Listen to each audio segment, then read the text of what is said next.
Buonasera dal palestra di Siena, dove si respira l'aria del grandissimo evento e l'inizio davvero incandescente fra Montepaschi Siena e Real Madrid, ormai diventata una classica del basket continentale.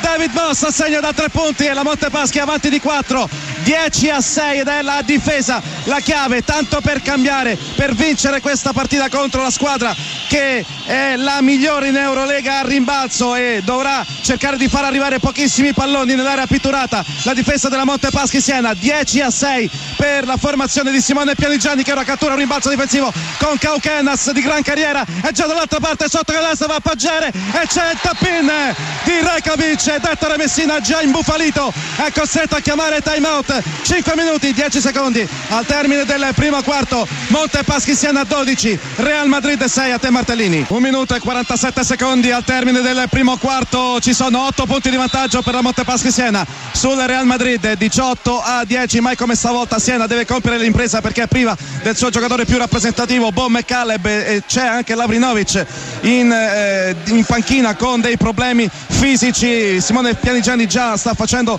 ruotare i propri giocatori, il proprio roster. Poco fa esordito con la maglia della Montepaschi il centro nigeriano Akindele, che ha segnato un tiro libero. Akindele acquistato recentemente. 1 minuto 37 secondi al termine del primo quarto, 18 per la Montepaschi Siena, 10 per il Real Madrid, con rimbalzo difensivo catturato da Siena da Zissis. A te Martellini. Massimo vantaggio per la Montepaschi Siena, 8,56 al termine del secondo quarto, più 11 per la formazione di Simone Pianigiani, che recupera un'altra palla in difesa. 24-13 il punteggio per riassumere il primo quarto della Montepaschi. Possiamo tranquillamente usare il termine capolavoro, soprattutto in difesa. Tanti palloni recuperati, ben 7, soprattutto il Real Madrid che ha avuto tantissime difficoltà nell'andare al tiro. Non fatevi ingannare dal risultato, perché Siena era 20-10, poi Sergio Llull si è inventato letteralmente un canestro da 3 punti allo scadere, all'ultimo secondo, con una conclusione ad una mano,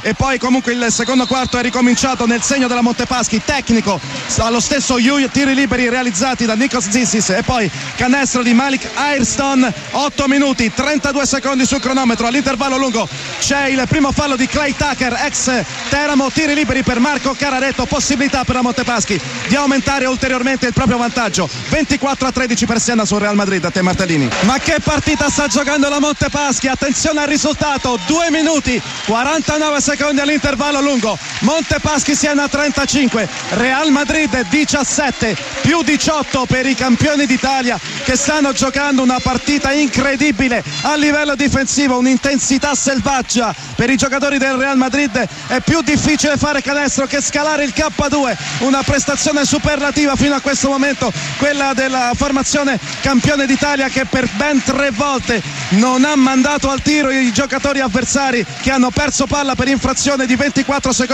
Sta salendo decisamente in cattedra Malik Ayrton, il giocatore di Detroit uscito dall'Università di Oregon, ha realizzato fino a questo momento 7 punti, inchiodando 2 schiacciate. Ora tripla di Sergio Llull, che muove il tabellone del Real Madrid. 35-20 per la Montepaschi, 2-17 all'intervallo lungo. A te Martellini. Assegno Marco Cararetto, più 14 per la Montepaschi Siena, che conduce 40-26 sul Real Madrid. Real Madrid che si tiene un po' a galla grazie alle triple, 3 di fila ne ha realizzate la formazione di Ettore Messina, che ha alzato le sue percentuali dai 6-75 mentre sta dominando a rimbalzo, ma lo avevamo messo in conto. 22 rimbalzi per il Real contro i 12 della Montepaschi. Ora scade il tempo con il canestro quasi sulla sirena di Mirotic. Dunque squadre che vanno negli spogliatoi, con la Montepaschi Siena avanti di 12 punti, 40-28, era stata anche avanti di 18 punti sul 35-17. Prima metà della partita superlativa da parte della formazione di Simone Pianigiani, soprattutto in difesa. A te Martellini. Si è ripresa a giocare al palestra, 6 minuti e 55 secondi al termine del terzo quarto, ma l'intensità della Montepaschi è rimasta la stessa, più 17 per la formazione campione d'Italia, 40 49-32. De Suarez da 3 punti si alza e questa volta la mette Carlos Suarez, tripla importante per il Real Madrid. 49-35 per la Montepaschi Siena, per Carlos Suarez.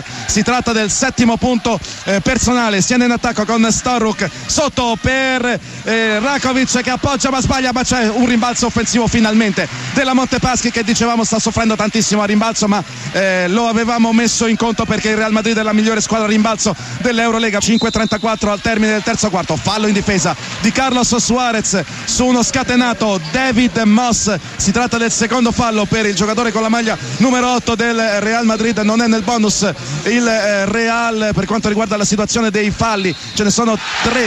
Nel frattempo c'è Akindele che sulla rimessa da fondo campo beffa letteralmente la difesa del Real Madrid. E non vi dico la reazione di Ettore Messina, letteralmente imbufalito durante il secondo quarto, quando Siena era avanti di 18, ha aspettato 1-1 i giocatori dopo aver chiamato time out e li ha letteralmente fulminati con lo sguardo. 51-37 per Siena, 5-15 sul cronometro. Nikos Zisis che ha un compito importante, quello di sostituire Paul McCaleb. Sì, Martellini. Tempo e risultato, aggiornamento per favore. Zisis arresta e tiro, altri 2 punti per il greco che ha vinto l'Eurolega col CSKA a Mosca nel 2008, allenato da Ettore Messina. 4-57 sul cronometro prima della chiusura del terzo quarto. Montepaschi Siena più 16, 53-37 sul Real Madrid. A te Martellini. Attenzione alla tripla di Reyes, finalmente sul ferro, diciamo finalmente perché da qualche minuto il Real Madrid sta segnando da ogni zona del campo, in particolare dai 6-75. La Montepaschi deve affrontare il primo momento di difficoltà della partita perché è sempre in vantaggio ma di soli 10 punti. 60-50 per Siena sul Real Madrid. Poco fa il Real si era portato anche a meno 8 sul 58-50. Fortunatamente poi è arrivata una schiacciata di Akindele, mentre gran canestro di Sergio Yul ha alzato la traiettoria del pallone, ha messo dentro un gran canestro questo giocatore davvero fantastico. 60-52 sono 10 i punti di Sergio Yul. 30 secondi al termine del terzo quarto, con la Montepaschi che sta attaccando con difficoltà, riesce a mantenere il possesso di palla Malik Ayrton, Marco Cararetto, poi Zisis, su di lui c'è Sergio Rodriguez, poi ancora Lavrinovic. Buono questo fallo fischiato alla difesa del Real Madrid. Attenzione perché è un fallo pesante, il quarto di Felipe Reyes, uno dei migliori del Real. 19 secondi al termine del terzo quarto. Montepaschi Siena 60, Real Madrid 52. Lavrinovic in unità con i tiri liberi. A te Martellini. È partita completamente riaperta, 6 minuti e 31 secondi alla sirena conclusiva e la Montepaschi Siena solo 4 punti di vantaggio sul Real Madrid. 64-60. Time out chiesto da Simone Pianigiani. 6 minuti 31 secondi al termine. Montepaschi Siena 64, Real Madrid 60. A te Martellini. È perfetta parità, 64 pari, 5 minuti e 20 secondi, 64 pari tra Montepaschi Siena e Real Madrid. Montepaschi Siena visibilmente affaticata. Linea a te Simonetta Martellini. Momento terribile per la Montepaschi che ora addirittura è sotto di 6 punti, 70-64. 3-15, continua la grandinata di triple del Real Madrid, continuano gli errori dai 6-75 della Montepaschi. Un altro di Cauquenas proprio adesso, è 3 su 17 contro 10 su 19 per il Real Madrid. Altro time out chiamato da Simone Pianigiani, ma c'è un parziale di 33-9 per il Real Madrid. Eravamo 55-37 per la Montepaschi verso la metà del terzo quarto, ora siamo 70-64 con la Montepaschi che ha segnato 2 soli punti in 7 minuti in quest'ultimo quarto. Situazione davvero delicatissima per la formazione di Simone Pianigiani, che ci sembra stremata per lo sforzo immenso che ha profuso fino a questo momento in difesa. A te Martellini. Non ne ha davvero più la Montepaschi Siena, 1 minuto e mezzo esatto al termine della partita e ci sono 9 punti di vantaggio per il Real Madrid. 75-66. Ancora Clay Tucker da 3 punti, stranamente sbaglia, diciamo stranamente, perché i giocatori del Real Madrid stanno segnando anche dal parcheggio del pala extra una percentuale stratosferica in quest'ultimo quarto, stanno viaggiando quasi con il 60% da 3. Siena non ne ha davvero più. 75-66, 1-15 al termine. A te Martellini. Purtroppo è finita mestamente, ha vinto il Real Madrid 78-68, un parziale, soltanto un numero, quello dell'ultimo quarto, 26-6 per il Real Madrid a testimoniare che la formazione di Simone Pianigiani è incommiabile, ha lottato fino all'ultimo ma è crollata da metà terzo quarto in poi, subendo un parziale dal quinto minuto del terzo quarto alla fine di 41-13, e a questo punto una sconfitta pesantissima anche nel punteggio, non solo nella classifica, che rischia di compromettere il cammino europeo dei campioni d'Italia. Il finale dal Palaestra, Real Madrid batte Montepaschi Siena 78-68. A te Simonetta Martellini.